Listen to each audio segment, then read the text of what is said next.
उधर अमेरिका और ईरान में परमाणु समझौते को लेकर बढ़े तनाव के बीच अमेरिका के राष्ट्रपति डोनाल्ड ट्रंप ने ईरान की धरती पर बमबारी करने की धमकी दे डाली। करीब 20 दिन पहले ट्रंप ने ईरान के सुप्रीम लीडर को एक चिट्ठी लिखी थी। उस चिट्ठी में दोनों देशों के बीच परमाणु समझौते पर नए सिरे से बातचीत की पेशकश की गई थी, लेकिन ईरान ने ट्रंप के उस ऑफर को ठुकरा दिया था। इसी के बाद से अमेरिका और ईरान में एक बार फिर तलवारें खिंच गई। अमेरिका ने ईरान के समर्थन वाले यमन के हूथी लड़ाकों पर भी हमले तेज कर दिए ताकि ईरान पर दबाव बनाकर उसे परमाणु डील के लिए राजी किया जा सके। लेकिन ईरान फिर भी नहीं माना। उसने साफ कर दिया कि वो परमाणु समझौते को लेकर अमेरिका से कोई बातचीत नहीं करेगा।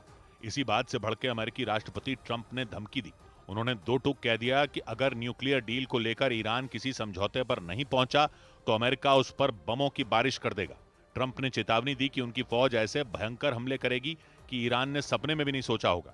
इतना ही नहीं, अमेरिकी राष्ट्रपति ने ईरान से आयात होने वाले सामानों पर टैरिफ यानी इंपोर्ट ड्यूटी बढ़ाने की भी धमकी दे डाली थी। हालांकि ट्रंप के इन आक्रामक बयानों पर ईरान ने भी पलटवार करने में देर नहीं लगाई।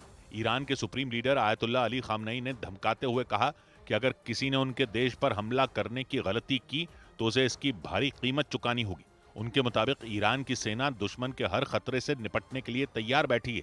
अमेरिका से बढ़े टकराव के बीच ईरान में जमीन के नीचे बनाए गए एक सैन्य बंकर का वीडियो भी सामने आया। उस वीडियो में ईरान की सैकड़ों खतरनाक मिसाइलों का जखीरा नजर आया। उधर यूक्रेन से जारी जंग के बीच रूस के राष्ट्रपति पुतिन के काफिले की एक कार में ब्लास्ट होने से हड़कंप मच गया। कार में अचानक विस्फोट हुआ और फिर देखते ही देखते उसका लगभग हर हिस्सा आग की लपटों से घिर गया। धमाका तब हुआ जब वो कार रूस की राजधानी मॉस्को में वहां की खुफिया एजेंसी एफएसबी के मुख्यालय के बाहर खड़ी थी। और तभी ऐसा जबरदस्त विस्फोट हुआ कि आसपास के इलाके में दहशत फैल गई। लोगों को लगा कि यूक्रेन की फौज ने एक बार फिर मॉस्को पर आत्मघाती ड्रोन हमले कर दिए। वहां अफरा तफरी मच गई। रूस के मीडिया के मुताबिक जिस कार में धमाका हुआ उसमें वहां के राष्ट्रपति पुतिन का भी आना जाना हुआ करता था।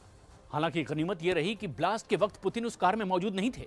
लेकिन हैरानी की बात यह रही कि उस कार में विस्फोट तब हुआ जब वो रूस की खुफिया एजेंसी एफएसबी के मुख्यालय के बाहर खड़ी थी। इस घटना के बाद रूस में राष्ट्रपति पुतिन की सुरक्षा को लेकर चिंता जताई जाने लगी। ऐसा इसलिए क्योंकि रूस से जंग के बीच कुछ दिन पहले ही यूक्रेन के राष्ट्रपति जेलेंस्की ने पुतिन को लेकर चौंकाने वाला दावा कर दिया था।